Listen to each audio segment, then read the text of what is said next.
we've dropped the ball a couple of times. Right. The gear chapter was a good example. But stop flogging yourself. Yeah. The button section is good. Yeah, the new one's great, but it took the first series of mistakes for us to get there, and that's okay. Sometimes we make those mistakes, sometimes we make them publicly. Most of the time, drafts like that would never make it through the Tiger cage. They'd go through and somebody would say, but this person will read it this way. And the stuff that goes through at the last minute is always the stuff that has the heaviest mistakes. We don't tend to do those things last minute. No. So Well, that's why we schedule, right? Yeah, that's part of not having a schedule. Yeah. Yeah, it is. But very rarely we find something we like hang up on, or especially in the late stage of the game when we just like, I don't really know the system. It hasn't. It just hasn't happened. It doesn't mean it won't, but Yeah, sometimes we, occasionally we'll tuck something away. We'll get to a system that's like, oh, we have no answer. Let's put that away for a week or two and work on something else. And generally, we find an answer, but that's actually pretty rare. right. Right. I mean, The priest was like that initially. Yeah, at first. But my profession, I'm in user interface design. So, I mean, my job is to put myself in the audience's shoes. I get paid more than I get paid by Crafty to do that. So it's just a weird thing. So yeah, that's my living, and that's what I've been doing for 8 years. So that doesn't mean any of us are flawless, but we have a lot of experience in doing this. Yeah, I'm a technical editor by trade, not by profession. God, I'd be making so much more money if I were. But yeah, I've been trained by a series of extremely talented people to do just this. Right. So yeah, but yeah, well, we can always push it out 2 weeks if we have to. Yeah. Yeah. So that's not. However, Matt, we're going to get this one on. Yes, Matt, if you're watching it now. That's Matt Sprang and Mongoose. Yeah, who's been saying, where's Fantasy Craft? Where? He really wants to sell our book. Yeah. He's wonderful. Yeah. He's just like, you could sell this, like, now. If it were out, it would sell really well. To the point where we're getting ribbed by the booth staff. Yeah. We showed up and they're like, we sold 20 copies of your book if it were only here. Fantasy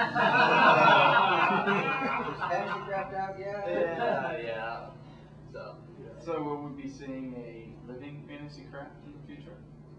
The closest that we have on our current docket is Wormstone, and they're an independent entity. Right. Friends of the company that Powered by is going. The people. The Powered by system exists.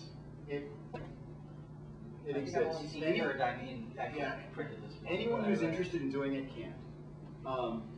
We maintain a very high level of quality control on our products, all of them, including affiliates. And the RPG market tends to be very fast and furious, and that doesn't always sit well with some people who want to put stuff out when they want, as they want. It's up now. So those people, the Powered by Spycraft license probably will not work for. Right. But anyone who is interested in working on Powered by Spycraft stuff, we will happily take. I've seen people with Pathfinder and a few other. Now that 3.0 is. On that note, though, there's probably going to be a lot of stuff that is not necessarily powered by Spycraft, but is actually Spycraft support material. Much like material for our OGL Barbarian games. Much like a lot of things that companies broker deals. We don't do a lot of things well. We're really good at writing. We're really good at editing. We're really good at book production. But there are many things that go into an RPG that we're not necessarily talented to do. So we find friends, and those friends will go do them for us. Right. We don't have any of those deals in place right now. We have lots of them in discussion. We're always open to new people coming to us if they have ideas for anything, like minis or software development or little play cards or whatever. We want to build a video game. Come on. Yeah. It's Spycraft the video game already exists. Yeah. We've had interest. We won't take calls from Activision.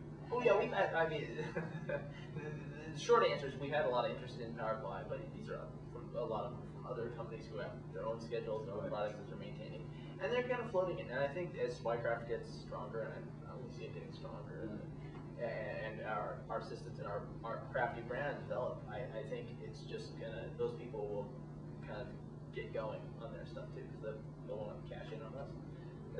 It's a series of favors. This entire industry is built on favors. Yeah. Favors and relationships. Yeah. So eventually we'll see more of that. That's right. That's right.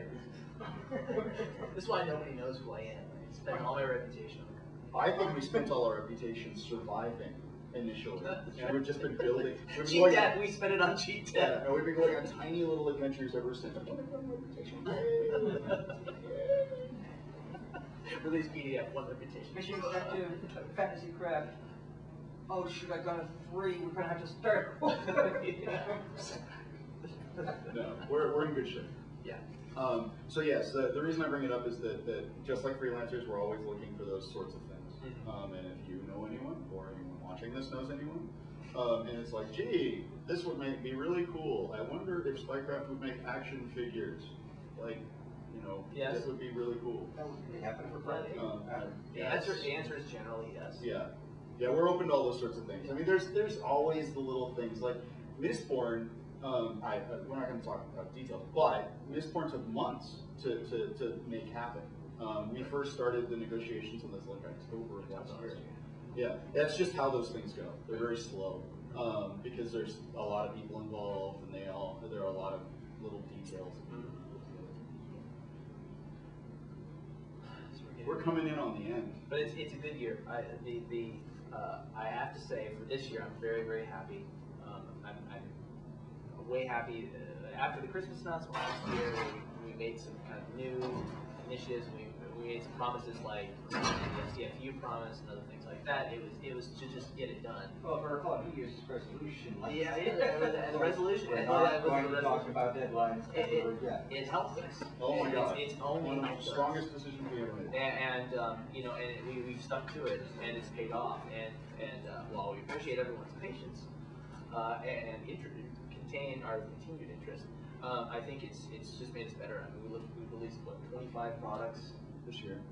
this year. I mean, it's crazy. So we're pushing out. The stuff's coming out. It's happening.